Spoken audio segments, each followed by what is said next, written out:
Assalamualaikum, saya Uzma dan saya Syifa. Sekarang kami berada di Dewan Seri Embun Jelantut. Uzma, untuk apa kita di sini? Kita di sini untuk melakukan kejohanan sepak takraw MSST Jelantut bawah 12 tahun 2025. Mari kita saksikan.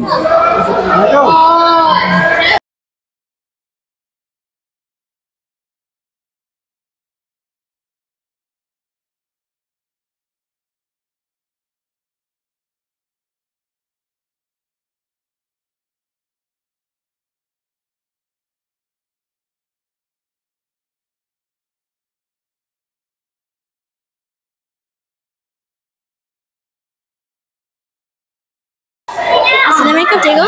Waalaikumsalam warahmatullahi. Sebagai orang yang banyak pengalaman dalam sepak takraw, apakah pandangan bawah 12 kali ini? Satu pengembangan yang baik untuk pelajar-pelajar di bawah umur 12 di mana semua sekolah-sekolah di dalam daerah Jelantut saya lihat banyak yang terlibat menyertai dan banyak bakat-bakat baru yang boleh menyumbang kepada pembangunan sepak takraw daerah Jelantut. Terima kasih cikgu.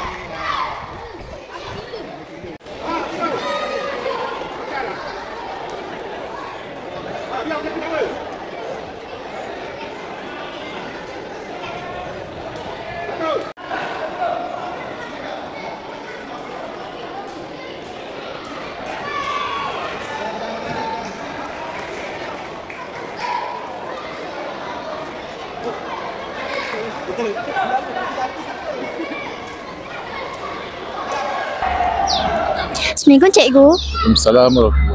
Boleh saya tanya soalan? Boleh. Okay. Adakah terdapat sebarang peraturan baru yang digunakan dalam kejohanan tahun ini? Peraturan-peraturan baru tu dia tak adalah banyak sangat. Cuma peraturan-peraturan tu kita tambah, ada penambahan untuk sekolah rendah ni sebab kita nak supaya murid ni dia main 3 kali. Kita tak nak main, orang kata main caru tu. Itu kita perkenalkan kalau bawah 12 ni dia ada peraturan mana murid mesti kalau sebelum garisan tu, belakang garisan dia tak boleh terus 1 kali. Kena 2 kali sekurang-kurangnya. Itu peraturan dia. Untuk sekolah, itu bagi bawah 12 lah. Yang lain-lain tak ada peraturan baru. Semua peraturan sama je. Soalan yang kedua, apa pendapat cikgu tentang mutu permainan para peserta setakat ini? Mutu permainan memang kita, kalau dulu kita tengok kalau sekolah rendah ni, sebelum kita kenalkan peraturan yang mewajibkan tim untuk bermain sekurang-kurangnya 2 sentuhan. Jadi kita nampak sekarang ni ada peningkatan. Kita nampak permainan tu tambah menarik dan prestasi murid bawah 12 tahun pun nampak meningkat. Dan kita pun boleh bersaing di peringkat negeri dan juga kebangsaan. Setiap tahun kita daerah Jelantut ni adalah wakil kita untuk ke peringkat negeri dan sebagainya. Okey. Terima kasih cikgu. Okey, sama.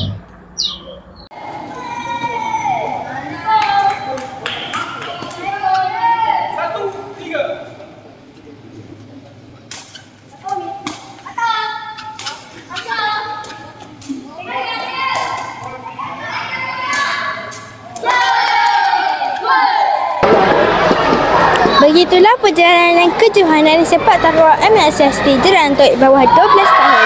Tahniah dan syabas kepada semua pasukan. Sekian sahaja laporan dari kami, TV PSS SKBJ Gemilang.